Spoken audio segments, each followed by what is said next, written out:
నమస్తే, నేను మీ మహేష్.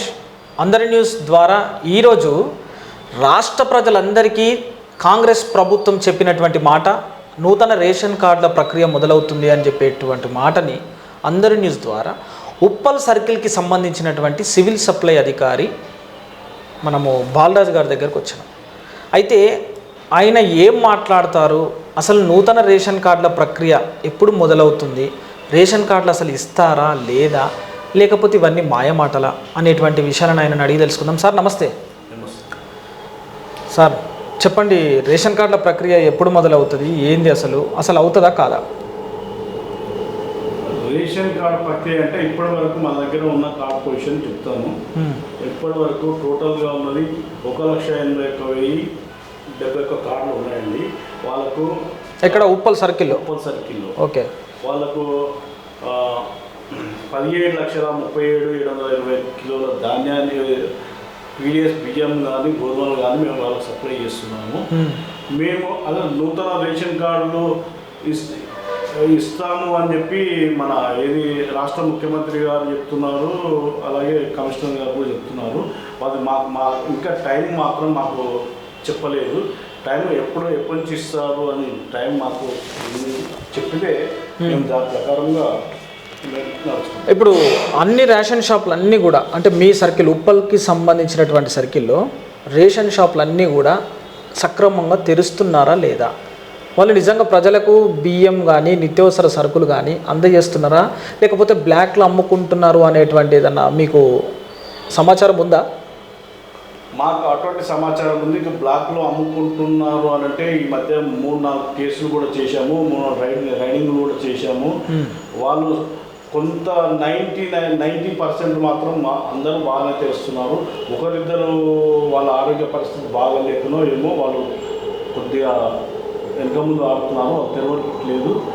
వాళ్ళ మీద మేము రైడింగ్ చేసి వాళ్ళ మీద కేసులు బుక్ చేస్తాం.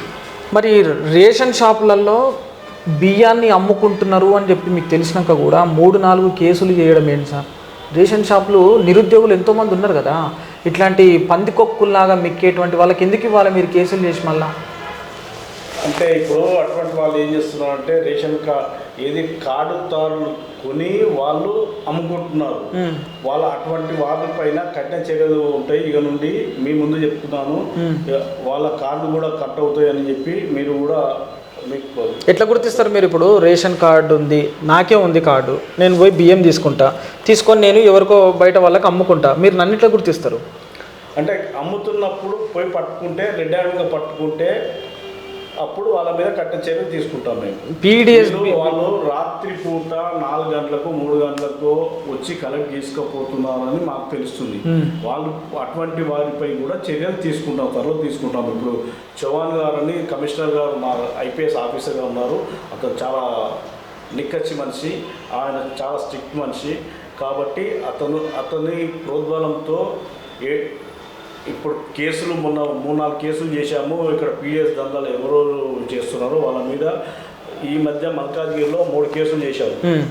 మొన్న ఒక కేసు చేశాము, అంతకుముందు 4 రోజుల క్రితం ఒక కేసు చేశాము, 15 రోజుల క్రితం ఒక కేసు చేశాము. అటువంటి వారిపై మేము కఠిన చర్యలు తీసుకున్నాం. వారిపై మళ్ళీ ఒకసారి చేయకుండా పీడీ యాక్ట్ కూడా ప్రయోగిస్తాం. అయితే కొనే వాళ్ళపైన, అమ్మాయి వాళ్ళపైన అమ్మాయి వాళ్ళపైన ఇప్పుడు వాళ్ళు మేము మాకు రెడ్ హ్యాండ్గా దొరికితే మాత్రం వాళ్ళ మీద కేసులు బుక్ చేస్తాం. అమ్ముకునే వాళ్ళ కార్డును తీసివేస్తాం, కార్డుని మొత్తం రద్దు చేస్తారంటారా? ఖచ్చితంగా ఇచ్చిన మాట మీద ఉంటారా మీరు? ఉంటాము ఖచ్చితంగా. మాకు రెడ్ హ్యాండ్గా పట్టేయండి, మాకు పట్టిస్తే మాత్రం మేము అప్పుడే. మేము పట్టించిన వాళ్ళనే మీరు వదిలేసారు కదా సార్ గ్యాస్ వాళ్ళని? లేదండి, అది ఎందుకంటే గ్యాస్ మీద కూడా కేసు బుక్ చేశాము. కేసు బుక్ చేసి డిఎస్ఓ ఆఫీస్ పంపించాము. ఇప్పుడు గ్యాస్ సిలిండర్ల నుంచి వాళ్ళు గ్యాస్ని ఏకంగా దొంగిలిస్తున్నారు అని చెప్పి మీకు రెడ్ హ్యాండెడ్గా పట్టించినాం. ఇప్పటి వరకు వాటి మీద చర్యలు లేవు. నేను అదే రిపోర్ట్ రాసి పంపించాను. రాసి పంపిస్తే డిఎస్ఓ ఆఫీస్లో ఉంది. అది దాని మీద చర్యలు తీసుకుంటున్నారు, షోకాజ్ నోటీస్ ఇచ్చి చర్యలు తీసుకుంటున్నారు. ఓకే, అంటే ఇప్పుడు ఈ రకంగా చేస్తే ఎలాంటి చర్యలు తీసుకోవచ్చు మీరు? ఇప్పుడు సిలిండర్ నుంచి గ్యాస్ని దొంగిలిస్తే అటువంటి వాళ్ళ పైన కఠినంగా శిక్షించవచ్చు వాళ్ళని. వాళ్ళ లైసెన్స్ కూడా రద్దు చేయొచ్చు. అంటే దీని విచారణ ఎన్ని రోజులు ఉండొచ్చు? మంత్ లోపల అయిపోతుంది. ఇప్పుడు నూతన రేషన్ కార్డుల గురించి మీ ఆఫీస్కి మీకోసము మీ సిబ్బంది దగ్గరికి కూడా చాలామంది కూడా పొద్దున్న నుండి సాయంత్రం వరకు రావడం జరుగుతుంది. వాళ్ళకి ఏం చెప్పి పంపిస్తున్నారు? మాకు ఈ మధ్య అంటే అంతగానం రావట్లేదు, మా దగ్గరికి వచ్చిన వాళ్ళకు మాత్రము రేషన్ కార్డులు ఇవ్వట్లేదమ్మా, వాళ్ళకు ఏది మీడియా తరఫున మీడియా వాళ్ళు ఏదో పెడుతున్నారు, మా గవర్నమెంట్ నుండి మా ప్రభుత్వం నుండి మాకు ఉత్తర్వులు రావాలా, ఉత్తర్వులు వస్తే మాత్రం మేము దానిపై చర్యలు తీసుకుంటాము, దాని మీకు కార్డు లేదు కాబట్టి మీరు వస్తున్నారు, మీకు ఎటువంటి ఇబ్బంది లేకుండా రాష్ట్ర ప్రభుత్వం ఎప్పుడైతే కార్డులు ఇష్యూ చేస్తుందో అప్పుడు మీకు న్యాయం చేస్తామని చెప్తున్నాం. రేషన్ కార్డుల ప్రక్రియ మొదలైపోయింది, ఖచ్చితంగా అవుతాయి, ఇక దీనికి సంబంధించి కూడా కమిటీలను మహిళా సంఘాలను నియమిస్తామని చెప్పేసి అక్కడ ముఖ్యమంత్రి రేవంత్ అన్న చెప్తుండు. మరి దీనికి ఎంత టైం పట్టి ఉండొచ్చు? ఎందుకంటే మహిళా సంఘాలను వేసి రేషన్ కార్డులు లేని వాళ్ళకు కూడా ఎంతమంది ఉన్నారు ఏంది అని అంచనా తీసుకుంటామన్నారు. ఆల్రెడీ మీరు ఇప్పుడు లక్షల కొద్ది కార్డులు ఉన్నాయని చెప్పేసి అంటున్నారు. మరి దీని ప్రక్రియ ఎట్లా జరగాలి? అంటే ఇప్పుడు మాకు మాత్రము స్టేట్ గవర్నమెంట్ రాష్ట్ర ప్రభుత్వం నుండి ఎటువంటి ఉత్తర్వులు రాలేదు, ఉత్తర్వులు ఎలా వస్తే అలా మేము నడుచుకుంటాం. రేషన్ కార్డు నూతన రేషన్ కార్డు కనుక పొందాలనుకుంటే వాళ్ళకి ఎలాంటి అర్హతలు ఉండాలి, అసలు వాళ్ళు ఏం చేయాలి? ఇప్పటి వరకు ఉన్నదైతే 2 లక్షల లోపు ఆదాయం ఉండాలా, పక్కా ఇల్లు ఉండకూడదు, కచ్చా ఇల్లు ఉండాలా, వాళ్ళకు ఏది అంత్యోదయ కార్డులు అయితే ఏది హెచ్ఐవి పేషెంట్లు కానీ ఏదో అనారోగ్య బారిన పడి భర్త లేక సంపాదన లేక ఎవరైతే ఉంటారో వాళ్ళకి అంత్యోదయ కార్డు ఇవ్వమని చెప్పి ఉన్నది మా రూల్స్ ఉన్నాయి. అలాగే ఎఫ్ఎస్సి కార్డుదారులు 2 లక్షల లోపు ఉండాలి, కచ్చా ఇల్లు ఉండాలి, వాళ్ళకు ఎటువంటి ఆదాయం వనరు అంటే 2 లక్షల లోపే సంపాదన ఉండాలి. ఉంటే అటువంటి వాళ్ళు ఏమేమి పెట్టాలి అప్లికేషన్ ద్వారా? వాళ్ళు ఆధార్ కార్డులు, ఫ్యామిలీ మెంబర్స్ ఆధార్ కార్డులు, ఎలక్ట్రిసిటీ బిల్లు అంటే గ్యాస్ బిల్లు, రెంట్కున్నట్టయితే ఆ రెంట్కు సంబంధించి రెంట్కుంటే రెంట్. ఇప్పుడు 10 ఏళ్ల నుంచి ఇంతవరకు కూడా నూతన రేషన్ కార్డుల ప్రక్రియ కానీ వాళ్ళ కుటుంబ సభ్యులకు సంబంధించినటువంటి పేర్లను కూడా దాంట్లో జతపరచుట కానీ ఇంతవరకు కాలేదు.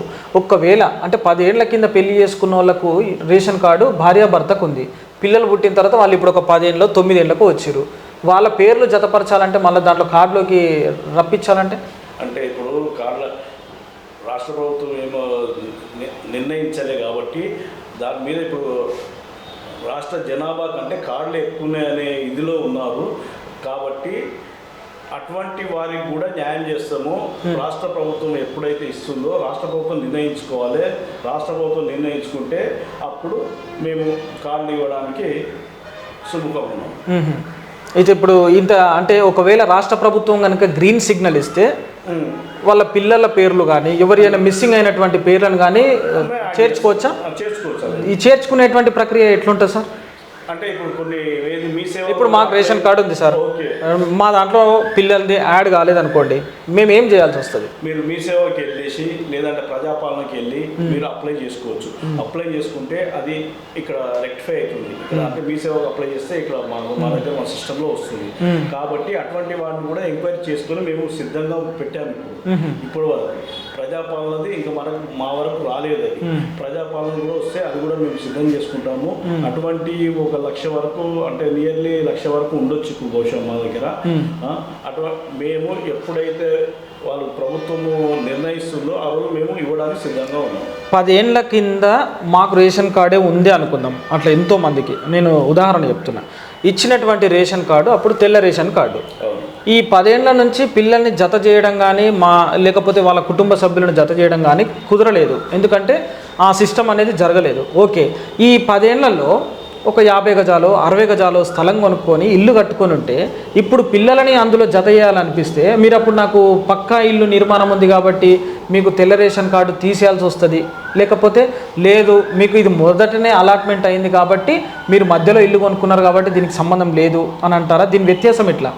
దానికి ప్రభుత్వం నిర్ణయిస్తుందండి, ప్రభుత్వం ఎలా నిర్ణయిస్తే అలా చేసుకుంటాం. ఇప్పుడు 2 లక్షల ఆదాయం మీరు చెప్పారు కదా సార్, అంటే దీనికి వ్యత్యాసం ఎట్లా? ఇప్పటి వరకు అంటే గతంలో ఉన్నది చెప్పాను నేను. మళ్ళీ ఇప్పుడు ప్రభుత్వం కూడా నిర్ణయానికి వస్తుండొచ్చాను బహుశా నేను అనుకుంటున్నాను.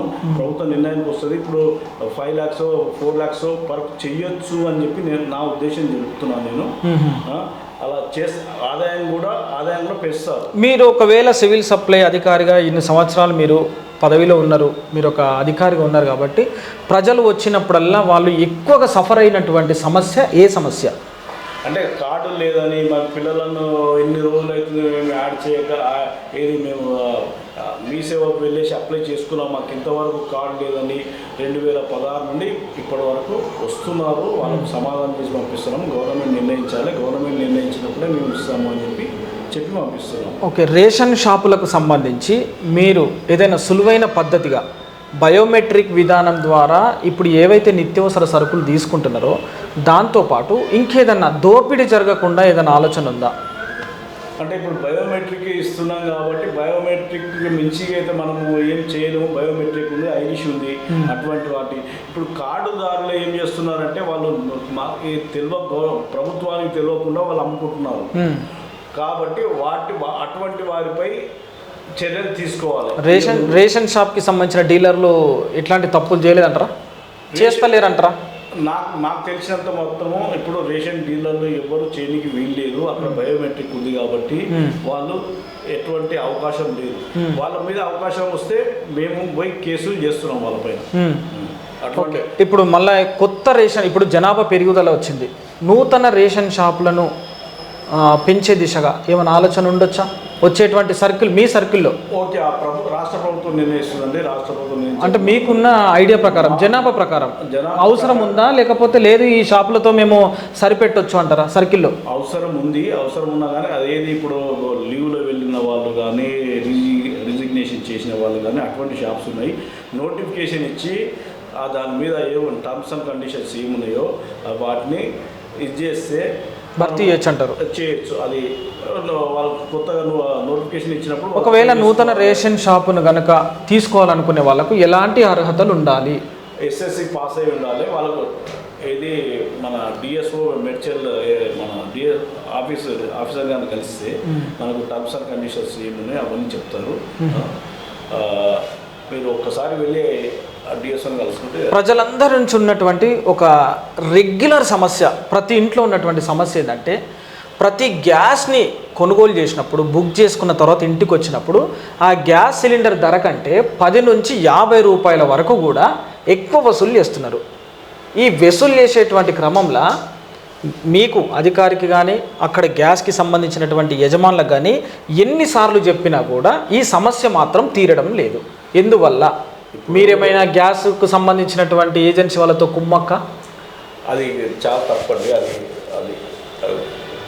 ఎందుకంటే మేము గ్యాస్ ఏజెన్సీ మీద కంప్లైంట్లు అప్పుడప్పుడు వస్తున్నాయి. నేను వాళ్ళ మీద రైడ్ చేసి డిఎస్ఓకి సబ్మిట్ చేస్తున్నాము.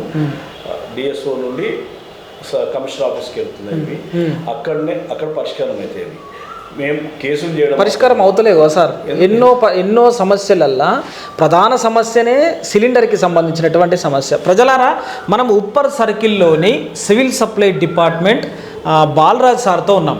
అయితే ఆయన ఏమంటున్నారంటే సమస్యలు ఉన్నాయి, ఈ సమస్యలను మేము తీర్చడానికి నిరంతరం కృషి చేస్తున్నామని చెప్పేసి అంటున్నారు. కానీ ప్రతిరోజు వచ్చేటువంటి ఒక సిలిండర్ వల్ల 10 నుంచి 50 రూపాయల వరకు మీరు ఎక్కువ ఇస్తున్నారా లేదా, వాళ్ళు మిమ్మల్ని డిమాండ్ చేస్తున్నారా లేదా, మీరు ఒక్కసారి మన ఇన్బాక్స్లో చాట్ రూపంలో మీరు మీ సమస్యను నిజంగా తెలియజేయండి. ఎందుకంటే మేము నిజంగా పట్టించుకుంటున్నాం, వాళ్ళ మీద కేసులు చేస్తున్నాం అని చెప్పేసి అధికారులు అంటున్నారు.